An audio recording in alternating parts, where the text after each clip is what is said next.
All right, so from here, you can see I've got my two front legs, and they've got their tapers. So if you were looking at the front of the chair, it would be like this.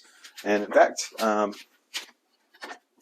do have these glued up front pieces, so we can show you what that will look like with that little bit of a taper down the inside. And the same thing when you look at it from the side, it should taper toward the front. So that's what we're working with. So we have given this a couple hours to dry up these tenons, and they look good.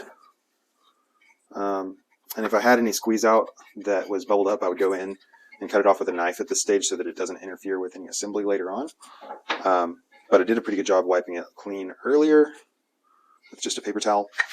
So now I want to do a little bit of dry assembly and get a good idea of which joints are too tight, and adjust these as I need. Again, the back leg joints, which are the 20-degree angles, the most severe, are the ones that are most critical in the chair. So I want to make sure that I don't affect these. They need as much strength as they can get. So the front and back rails, this is the back rail, this is the front rail. These tenons can get a little bit of a sacrifice to make sure that we're getting as much support on the front to back movement of the chair, since that's where most of the stress is at. So let me grab the other pieces and we'll do a little bit of a dry assembly and see where we need to refine things. Okay, here's my back rail. Both back legs, so there we go. Now I can put the side rails in, and I'm already getting some interference, so that's good to know. I think basically what I'm going to do here is have these clamped together, and then I can see inside of this tenon hole. It's kind of hard to see on the camera, but anything I can see on this mortise, in this mortise of this tenon, needs to get cut off so that it's not in the way of the more important tenon. So I'm going to take a little spear point knife and basically just reach in there and stab it to tell me where I need to take off material. So I'll do the same thing on the other side. Hold that tight in there and take that spear point knife, and that'll tell me where I need to cut it off. And so here's my knife point, and basically I just need to transfer that over across the whole tenon so that I can trim it all off on the bandsaw.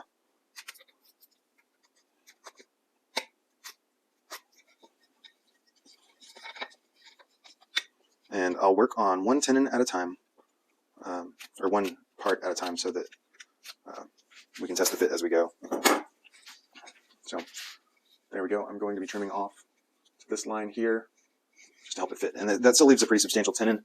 Looks like I've got almost 3/4 of an inch penetration, and that's into the side of this chair, which will have a lower stretcher. And we've also got these three upper members up here that will help add rigidity to the side-by-side movement of the chair. So we don't actually need a super deep tenon. We definitely don't need an inch deep tenon. 3/4 of an inch is probably sufficient.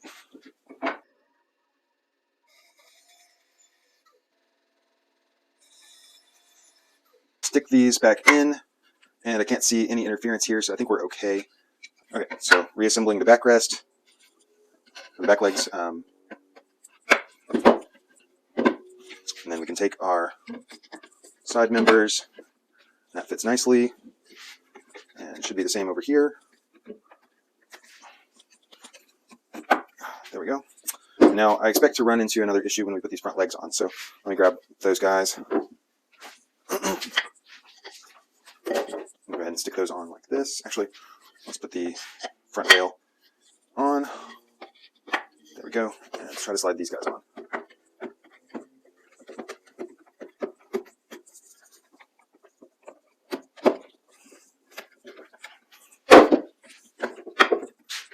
Alright, so I've tried to assemble these guys.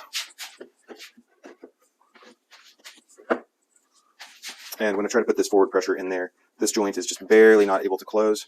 So what I'm going to do is disassemble this joint and use my spear point knife to mark where the front stretcher is interfering with this guy. And we'll chop the end off of the front stretcher's tenons just to make sure that everything can fit in that intersecting mortise. You can see what I'm talking about. So inside of here, hopefully we can see, but yeah, as I move this in and out, you can see inside of this hole that little bit of tenon sticking in there. And so I'm going to use this spear point knife that has a flat reference on the outside and reference the bottom here and just stab down until I find a place to poke it well. So you can see the tenon poking through. It's just very little, so I really could just chop off the end and be happy with it, but I'd rather actually mark it out. And let's see. This mark here, see my knife is falling into the hole. That is where I need to cut it, just about right there. So we'll do the same thing on the other leg, and reference and stab. And it's kind of hard to see, but this is my mark right there.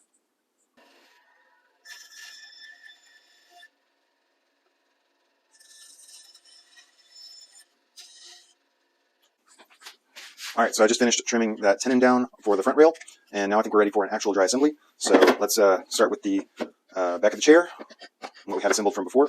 I'll put the two front legs together and slide them on.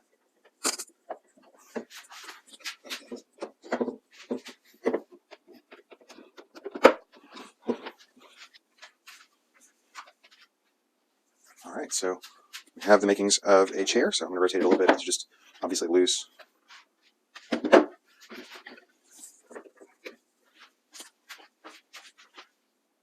Yeah.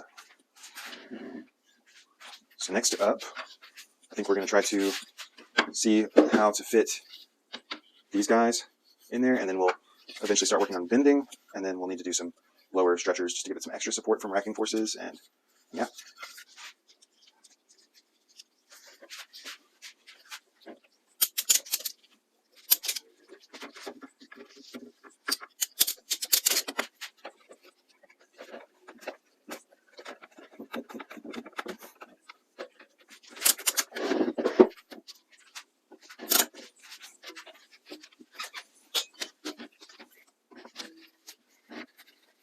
All right.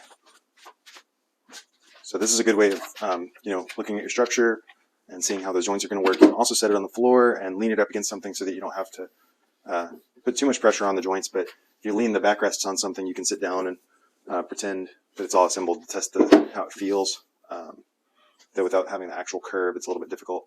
But from here, we can actually measure these distances, get our backrests all shaped out, and make a little bit more progress. So thanks for watching.